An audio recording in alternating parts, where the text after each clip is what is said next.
Never Quit: The Knight's Armor Principles by Kenny Knight III, founder of Rage Fitness and Salute Supplements, U.S. Marine Corps and Army veteran, speaker, entrepreneur.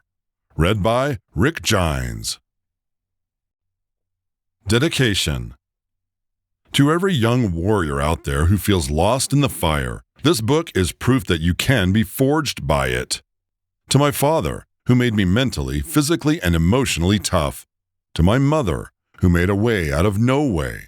To my sister, who shared every hardship with me. To my brothers and sisters in arms, you helped shape the man I am. To my wife, Wendy, who stayed with me through the ups and downs. And to anyone who ever asked, "What are you going to do with your life?" This is what. Acknowledgements. Thank you to the people who stood by me through the chaos, the comebacks, and the quiet. To my brothers in the Corps and the Army, you were and continue to be my family. To my clients, my gym family, and my supporters, you give Rage its fire. To everyone who said I should tell this story, this book is because of you. And to the doubters, critics, and setbacks, thank you for the fuel. Prologue. The Breakthrough. I was 14 years old with a gun in my waistband, drunk off cheap beer, sitting in the front seat of a truck next to my two friends, almost 4 years older than me. We had driven from our homes in Maryland and parked outside of a house in Delaware, one of my friend's girlfriends. I sat outside in the truck with one friend as my other friend went in. Something was going down inside. We could hear it, thumping and chaos. Suddenly, an unknown man came running out of the house and took off around the corner. My heart thumped, but not from fear. Back then, it was just another Friday night, just another chance to prove I wasn't soft. We grabbed our guns and stepped out of the truck. My friend went and stood beside the entry of the house. I stood directly in front of the door. I don't know what I thought we were going to do: scare someone, fight, protect our boy inside. But before I could even process it, a fist came through the glass like a freight train and smashed into the side of my face. The glass from the door exploded, and I remember the sting of it slicing into my ear. Everything after that felt like a blur, a slow-motion riot. My friend had given the girl inside a good beatdown, said she was cheating on him. Me and my other friend dragged him off her. We knew it had gone too far. We left the girl in the ditch and piled into the truck. Before we left, we lit that house up, gunfire in the night. That kind of violence leaves a stain you don't scrub off. We ended up at my friend's mother's house. She didn't even hesitate. She looked at us and told us to get to the hospital. My boy got 168 stitches. They pulled shards of glass out of my ear. I didn't feel like a badass. I felt empty. I got home around 3 a.m., blood on my clothes, beer on my breath. I walked in the door and saw my mother sitting at the kitchen table like she'd been waiting there all night. Her eyes filled with tears when she looked at me. She just asked me one question: "Sam, what are you going to do with your life?" Sam is what she always called me. And somehow, I already knew. I told her I was going into the Marine Corps.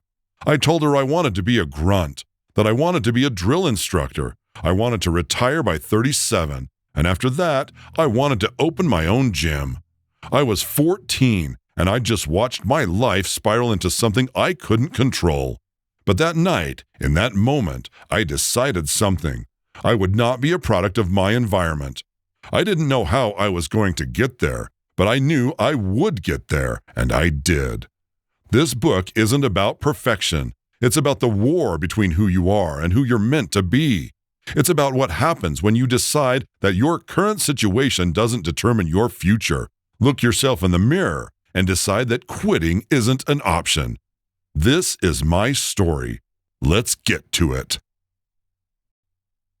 Part 1. Origins of the Fire. Chapter 1. Beer in Bottles and Red Wagons. Most people's first memories are soft: blankets, cartoons, maybe a favorite toy. Mine were of beer in our baby bottles. Not beside the crib, in the crib. Me and my sister were given beer in our baby bottles. I think it was used to help us sleep. I know to some that doesn't seem normal, but it was our normal. Our normal wasn't soft. My father was a tough man, a disciplinarian. To this day, I love and admire my father. I know he meant well and did the best he could with the tools he was given. Sometimes my father beat the hell out of me. When I peed the bed, I didn't get a lecture. I got a whipping that would leave welts for days. But these weren't regular whippings. He used a wooden paddle shaped like a violin. And trust me, there wasn't anything musical about it. Imagine waking in the morning, going to school, doing homework, playing with friends, and the whole time you're thinking about the beating you're going to get later that evening. It made me a nervous child. To deal with my nervousness, I would bite my fingernails and the skin on the palms of my hands. My father constantly cheated on my mother. When he did, most of the time, he took me with him. I was just a kid. I didn't know better. When we'd get back home and my mom asked where we'd been, I told her the truth. He'd beat me for that, too. I felt like his favorite place to hit me was in the stomach. Not the face, never the face, always the gut. He would just knock the wind out of me. Eventually, he and my mom divorced. My mom, she did what a real warrior does. She picked up the broken pieces and kept moving forward. But life didn't get easier. We were broke, not pretend broke, real broke. No food in the fridge broke. No heat in the winter broke. No electricity broke. Even on the welfare system for a period of time broke. We didn't have running water, so we'd haul buckets from my grandmother's house down the street. My last birthday gift, as a 7-year-old child, was a little red wagon. It wasn't meant for fun, but for hauling water. We'd fill up the buckets, load them in the wagon, and drag them home. That was the mission. My mom would pour that water into a basin and put it on the stove so me and my sister could take baths. She'd heat it up just enough to keep us from freezing. My sister always went first. I went second. That's just how it was. But here's the thing. My mom never let me feel like we were struggling. She kept her head up. She kept the lights on in her soul, even when they were off in the house. She carried the weight of the world on her back and still made room for hope in our home. That woman is a soldier in every sense of the word. People ask me why I'm so hard, why I don't quit, why I push through the pain. The truth is, I was built in it. Therefore, it was built in me. I was forged in the struggle. This chapter of my life wasn't pretty, but it was necessary, because hard times don't just break people, they build them. Chapter 2. Becoming a Marine. I wasn't forced into the Marine Corps. Nobody dragged me into a recruiter's office. Nobody threatened me with jail time or probation. Yeah, I had gotten into trouble, plenty of it, but that wasn't what made the decision for me. I chose it. I chose it because deep down, I knew I needed something more. More than the streets, more than dragging water buckets in a red wagon, more than the beatings, the booze, the chaos I was creating for myself and the environment I was raised in. I needed order. I needed war, not just out there in the world, but inside of me. I needed something that would challenge me in a way the streets never could. And let's be real, it was heavily suggested that the Marine Corps would be good for me, and they were right. What nobody prepared me for was the culture shock. When I showed up at boot camp, it hit me like a freight train. Most kids got wide-eyed, scared, broken down. But I had grown up with Kenny Knight as a father. Discipline didn't scare me. It was familiar. Sternness, beatings, orders. That wasn't anything new. In fact, I welcomed it. The structure felt like peace compared to what I came from. The truth is, I loved boot camp. While other recruits were crying and puking and breaking under the pressure, I was thriving. For the first time in my life, I felt like I was exactly where I belonged. I wasn't the outcast kid anymore. I wasn't the poor kid. I wasn't the kid who got beat. I was a recruit becoming a Marine. I didn't cry once during training. Not when we ran until we dropped. Not when we got smoked for hours.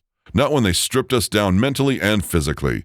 But on the day of graduation, when my drill instructor shook my hand and said, "Congratulations, Knight, you're a Marine," that's when I broke. That's when it hit me. I made it. I took all that pain, all that brokenness, and I forged it into something real, something powerful, something unshakable. The brotherhood I found in the Corps changed my life. These were men from every background you could imagine: city, country, rich, poor, black, white, brown. It didn't matter.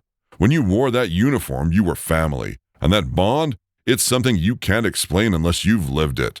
I still keep in touch with some of those guys to this day because we bled together, we suffered together, we earned something together. They became my family. The Marine Corps taught me that the world I came from, the violence, the poverty, the broken home, that wasn't all there was. There was something bigger than my little world, something more. That experience, irreplaceable. It didn't just change my life, it saved it. Chapter 3. War Abroad, War Within. I got exactly what I asked for. I became that grunt, the infantry marine I had dreamed of being since I was 14 years old, sitting in front of my mom with glass still in my ear, telling her what I was going to become. And I did. I didn't join the Marine Corps to sit behind a desk. I didn't want a soft MOS. I wanted boots in the dirt, rifle in hand, doing the kind of work most people don't have the stomach for. That's what I signed up for. That's what I became. I served in Desert Storm, Desert Shield, Southwest Asia, and Operation Ceasefire. 4 tours that burned themselves into my bones. I saw heat that made your skin feel like it was peeling off, sandstorms that made your eyes feel like they were being ground down by razors, and combat that could change a man's soul in a single night. When it was time to get out, when my 4 years were up, I could have walked away, but I didn't. Because by then, I had already become something else, a warmonger. That taste of war, of chaos, of brotherhood in the fire, it did something to me. I didn't run from it, I chased it. When I heard about the mission in Somalia, Operation Restore Hope, I re-enlisted.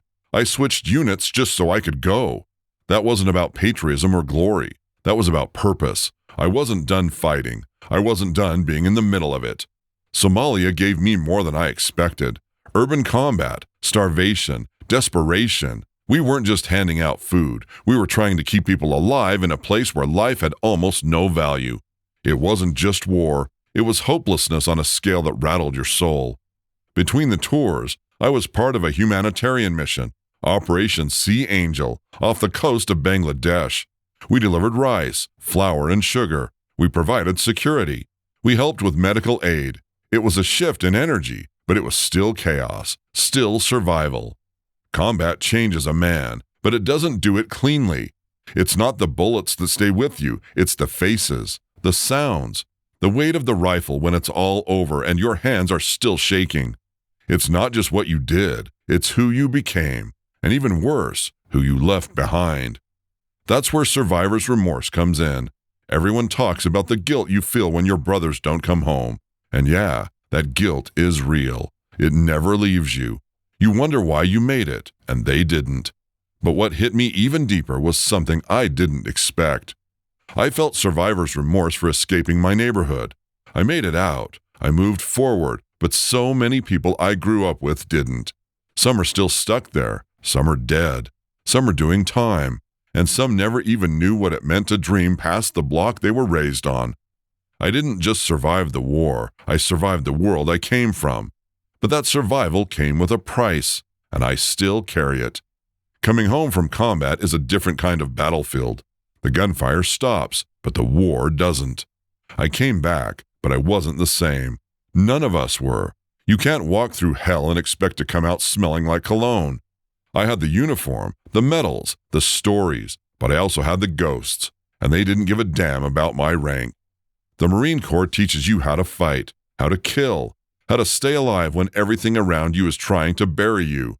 But nobody teaches you how to come home. Nobody shows you how to go from life or death to 9 to 5. You can't just flip a switch and be normal. So I didn't try to be. I wasn't addicted to war. I was addicted to purpose, to having a mission, to knowing every day that when I woke up, what I did mattered. Out there in the sand, in the cities, in the jungle, my presence made a difference. At home, I was just another guy trying not to come unglued. People don't realize how lonely it gets after war. You're surrounded by civilians who don't speak your language. They thank you for your service, but they don't know what it means to carry the weight of names you'll never forget. They don't know what it's like to watch someone die and wonder why it wasn't you. And every time you smile and say, "I'm good," you're lying through your teeth. That's what they don't tell you. You can leave the war, but the war doesn't leave you. What saved me wasn't a therapist. It wasn't a pill bottle. It wasn't time. It was vision. The same vision I had at 14 when I told my mom I was going to be a Marine, that I'd be retired by 37, that I'd open a gym. I had to remember who I said I was going to be and start climbing toward him again, one broken step at a time.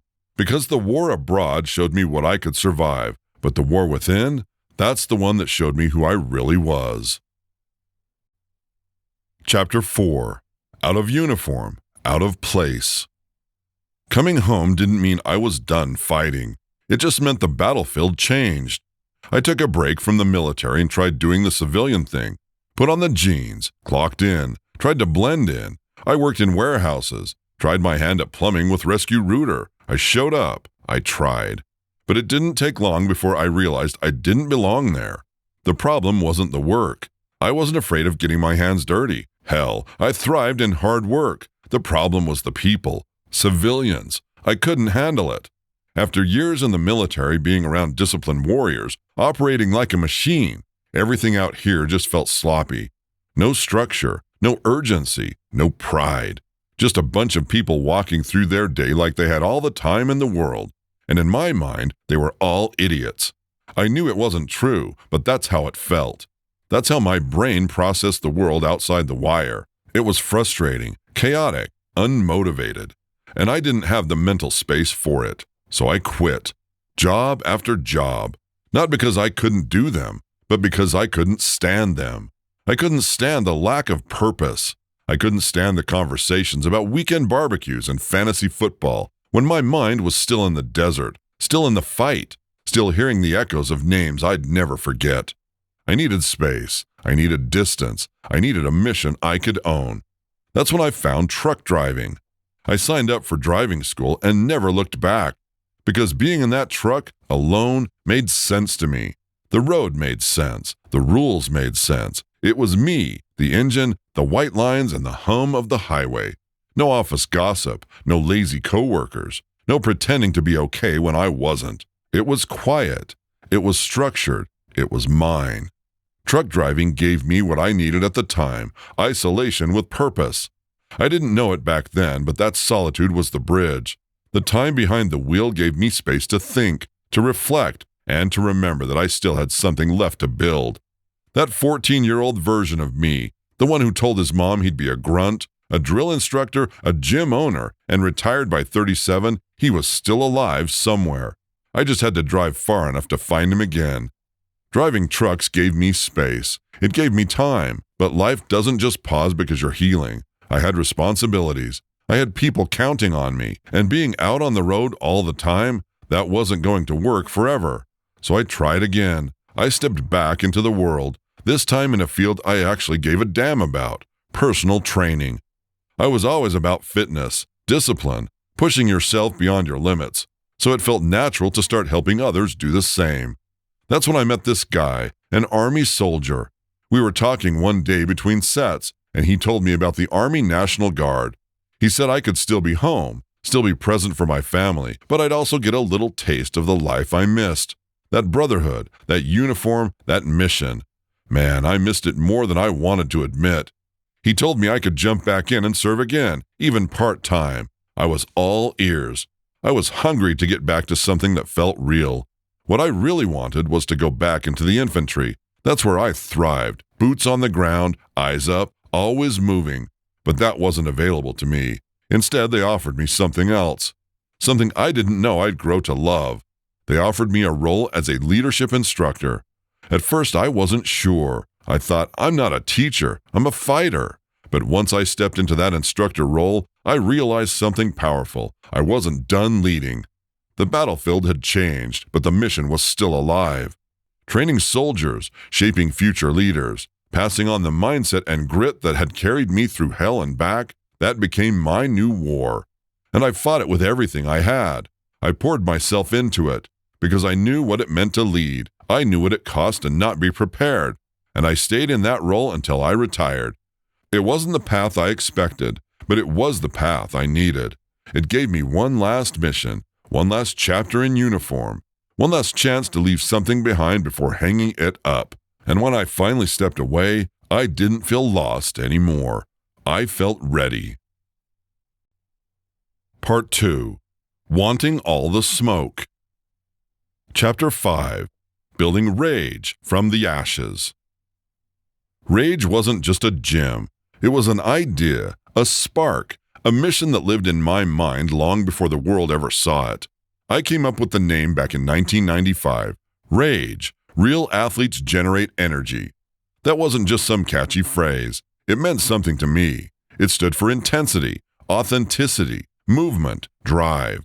It was everything I believed in when it came to training and mindset. Even back then, I was already laying bricks.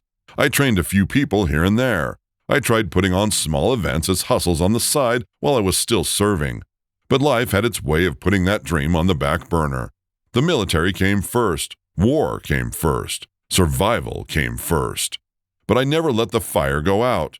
When I finally hung up the uniform and stepped into civilian life for good, I knew exactly where I needed to be. It was time to build rage. I didn't have investors. I didn't have a big loan or a shiny business plan with graphs and projections. What I had was grit. I had a name, an idea, and an obsession with creating something real. I started with boot camps. I rented 2 small spaces about 15 minutes apart. I figured if I could just get people in the door and train them the way I knew how, they'd come back. They'd bring others. The fire would spread. But that's not how it started.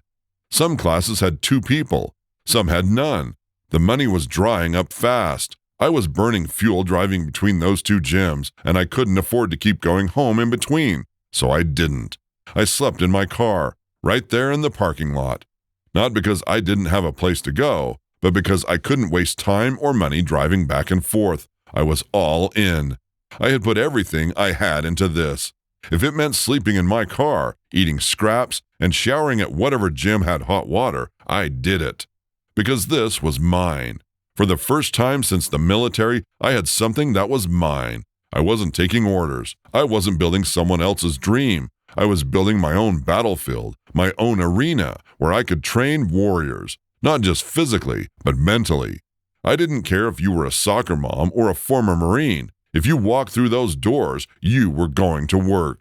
You were going to sweat. You were going to suffer and grow. Rage was never about treadmills and smoothies. It was about survival, about discipline, about pain becoming progress. And slowly, but surely, people started coming. Word got out. Classes filled. Rage started to become more than an acronym. It became a movement. This wasn't just about fitness. It was about helping people tap into the version of themselves they didn't know existed. It was about unlocking something raw, something powerful. It all started in a car with a dream and a man who refused to quit. Building rage wasn't just about training bodies. It was about testing my own soul. Back then, there wasn't any Instagram or viral TikTok to grow your business. You either hit the streets or your business died in silence. So I hit the streets. I'd make my own flyers, cheap black and white prints, staple gun in one hand, rubber bands in the other. I'd walk for miles, block after block. Stickers flying on windshields, door handles, store windows, anywhere someone might look twice. And I'd talk to my clients. I'd ask them to bring a friend, a cousin, a coworker, anyone who needed to sweat, suffer, and change. It was hustle, all hustle, no backup plan. And eventually, I got a place of my own. My first brick and mortar was called Rage Boxing and Fitness. It had boxing, fitness classes, and MMA. We threw hands, moved iron, and built warriors from scratch. Boxing had always been my first love, the rhythm, the violence, the art. I wanted it in my gym because it wasn't just training. It was therapy with gloves on. But then life punched back. Hard. I got hit with a lawsuit. $650,000. I didn't see it coming. It felt like someone had ripped the mat out from under me. I lost everything. My home, my cars, my stability. The gym, the house, gone. I had to move both. I was back to square one again. I tried to pay it off, grinding every dollar, every class, every extra hour. But no matter how much I worked, that mountain never got smaller. I was buried under it. Eventually, I had to make one of the hardest decisions of my life. I filed bankruptcy. For a while, the gym became a nomad, bouncing from building to building. I moved it 3 or 4 times, doing whatever it took to keep the doors open. Some days we trained in spots that looked more like warehouses than gyms, but I didn't care. As long as I had 4 walls, a floor, and a group of people willing to work, I was in business. There were some dark nights during those years. I can't count how many mornings I woke up thinking, maybe it's time to shut it down. Maybe I should just go back to truck driving. Maybe I've pushed as far as I can go. But I don't know how to quit. Something in me just refuses to die. Even when I wanted to give up, I couldn't. It wasn't ego. It was survival. It was identity. It was knowing that if I walked away, I'd be killing something I was born to do. Every Monday morning without fail, I'd wake up with a knot in my stomach. Even after years of being in business, I'd still feel that fear creeping in. Do I know what I'm doing? Can I keep this going? I didn't show it. I'm not good at showing emotion. I keep my face straight, shoulders back, and just went to work. But the fear, it was real. Every Monday, still is sometimes. But I keep grinding, because behind every fear was a reason to keep going. Behind every failure was a lesson, and behind every setback was a man who refused to lay down. Chapter 6. Salute Supplements. Fuel the Fight. By the time Rage was finally standing on solid ground, I was still moving like I was starving. Even when the bills are paid and the doors stay open, that hustler's hunger never really leaves you. I was training hard, running boot camps, and helping others transform, and all the while, I was using sports supplements to stay at the top of my game. I wasn't just taking anything. I had competed in bodybuilding and powerlifting, and I understood how critical nutrition, timing, and the right supplementation could be. As a trainer, I started helping other people figure out what they needed too, because the shelves were full of garbage, and most people had no clue what to take or why. But the truth was, the supplement industry, saturated, overcrowded, full of noise, full of hype, full of labels promising things they couldn't deliver. I didn't want to just sell pills and powders. I wanted to build a mission, something people could trust, something with real meaning behind it. That's when an old friend reached out, a man I had known for years. He was one of the smartest people I knew when it came to supplements. He had helped me dial in my stack during my competitions, and I always respected his integrity and knowledge. He had recently walked away from the company he was working with and started his own manufacturing company. He called me up one day and said, "It's time to start your own brand." And just like that, it clicked. I decided to call it Salute Supplements, not just because the word salute tied into my military roots, but because salute was an acronym we used in the military when gathering intel on a target or situation. It stood for size, activity, location, unit, time, equipment. That acronym fit perfectly with what I was trying to do in fitness and supplements. Size. What are your goals? Are you trying to build mass, cut down, stay lean? Activity. Are you lifting, running, boxing? What's your movement? Location. Are you in the gym, on a field, in the streets? Unit. What kind of training system do you follow? Functional, powerlifting, CrossFit?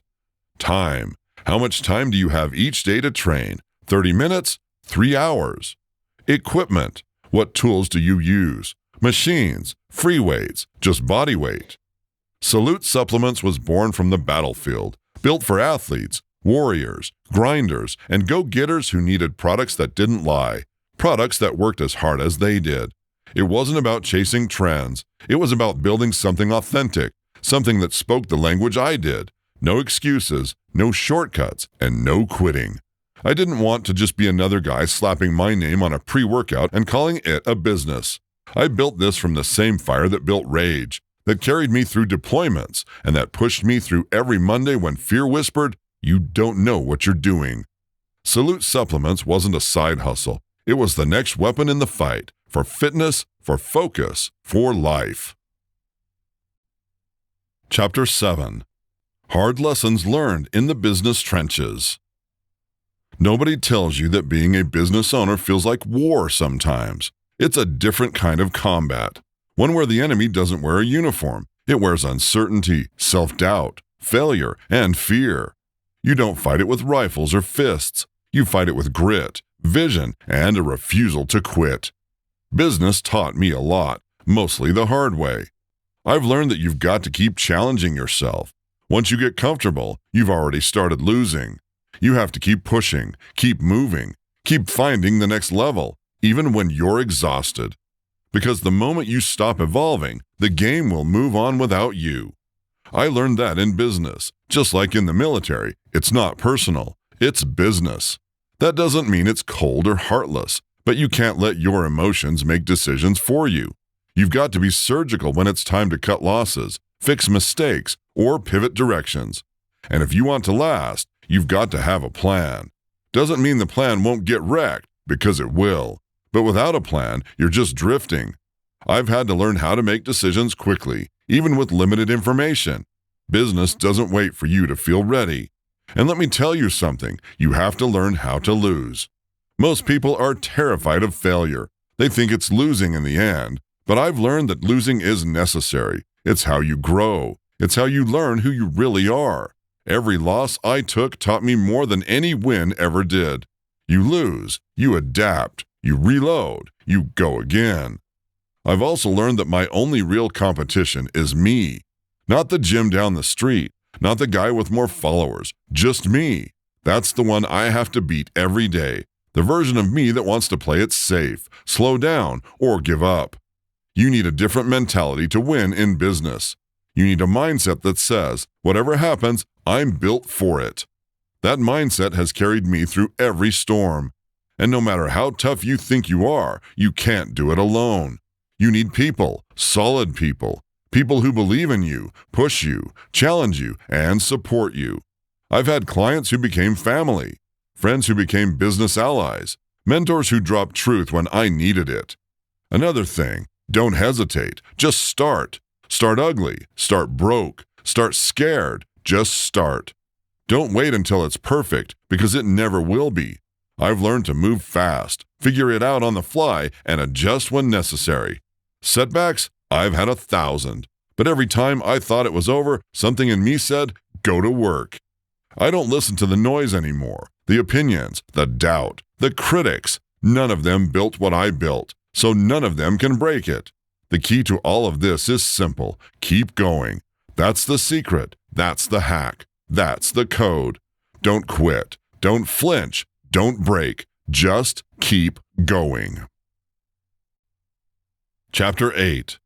The Knight's Armor Principles. The principles that carried me. They say life will test you before it blesses you. For me, the tests came early. Poverty, violence, war, loss, business failure, and moments where quitting would have been easier than taking one more step. But I never quit. Not because I'm stronger than anyone else, but because I live by a set of non-negotiable principles. I call them my Knight's Armor Principle, because they've protected me through every storm. These principles aren't soft. They're not motivational fluff. They're forged from pain, discipline, combat, and the fire of rebuilding from nothing. They're meant to be worn like armor, because life doesn't pull punches. So here they are. K. Keep challenging yourself. If it doesn't challenge you, it won't change you. Comfort is a slow death. You've got to do the hard things. Get uncomfortable on purpose, because growth doesn't live in safe zones. N. Never listen to the naysayers. People will tell you what you can't do because they can't do it. They'll project their limits onto you. Don't let their fear become your cage. Prove them wrong, not with words, but with action. I. Invest in yourself. You are your greatest asset. Whether it's learning, training, healing, or building, when you make yourself better, everyone around you benefits. Bet on yourself always. G. Goals. Set them, chase them, break them. Goals give you direction. Without them, you drift. Wake up every day with something you're chasing, something that scares you a little. That's how you grow. H. Hard work. no shortcuts, no hacks. Hard work compounds. Even when it feels like nothing's happening, it is. Stack those days, stack those reps. You'll look up one day and realize you built something real. T. Take action. Thoughts don't challenge the world, actions do. A dream without action is just a fantasy. An idea without execution is wasted air. Take the shot, make the move. Don't wait for perfection, just move. S. Stay committed. Don't just show up when it's easy, show up when it's hard, especially when it's hard. Success doesn't go to the most talented, it goes to the most committed. Attitude. Pick a good one. You can't always control the situation, but you can always control your response. If you don't like where you are, change your mindset before you change your direction. Responsibility. Own your results. You can't grow while pointing fingers. Whether you win or lose, look in the mirror. Leadership starts with ownership, period. Motivation versus discipline. Motivation will get you started. Discipline will get you across the finish line. Motivation is temporary. Discipline is permanent. Build the habit of showing up no matter how you feel. Outside the box thinking. Be different. Think different. Move different. If you follow the crowd, you'll get their results. Most people are average because they think like average people. Challenge norms, break patterns, blaze your own trail. Release the brakes. Stop hesitating. Let go of fear. A parked car can't go anywhere. Release the brakes and go. Momentum builds once you move. Waiting for the perfect time will kill every opportunity in your life. These principles aren't just words to me. They're how I survived. They're how I fought. And they're how I win. This armor doesn't make you invincible, but it does make you unstoppable. Suit up. The world's waiting on your fight. Chapter 9. Speaking Life. Why I Tell My Story. I never set out to become a motivational speaker. I didn't grow up thinking I'd be on a stage, talking into a microphone, or pouring my heart out to strangers. Honestly, I didn't think people would even care about my story. Because where I'm from, everybody's story was rough. I never thought mine was any different. I never saw myself as special. I just saw myself as someone who survived. But that's exactly why I started speaking. Because I realized that most people who go through the things I went through don't come out the other side. Or if they do, they don't talk about it. They bury it. They carry it in silence. And that silence is killing people. I speak because people need to hear the truth. Not the filtered, sugar-coated version. The real, the raw, the ugly turned purposeful truth. People need to know that just because they came from trauma, from poverty, from abuse, addiction, prison, violence, pain, they're not done. That past might be a part of your story, but it does not get to write your ending. Your past is not permission to quit. I talk to people every week who feel like they're stuck, like life handed them a script they're not allowed to rewrite. They believe where they started is where they're supposed to stay. But I'm living proof that's a lie. I've been that kid riding a red wagon to get water because we didn't have running water. I've been that teenager standing outside a house with a gun in my hand. I've been that man sleeping in his car between two gyms, scared, broke, and still grinding. I've been through war zones, divorce, bankruptcy, betrayal, and every single time I stood back up. And I speak now because someone out there is going through it right now, and they need to know they're not alone. You have a choice. That's the truth most people don't want to face. You have a choice. No matter what you've seen, what's been done to you, or what you've done, you still get to choose how this ends. Every single day you wake up is another chance to fight back, to rewrite your story, to shift the legacy for your family. You can carry pain, or you can convert pain into purpose. You can be a victim, or you can be a warrior. You can stay stuck, or you can start moving, but you have to choose. This is bigger than me. Over the years, people kept telling me, you need to write a book. I kept brushing it off, because again, I didn't see anything special in it. But one day, I realized This book ain't even about me.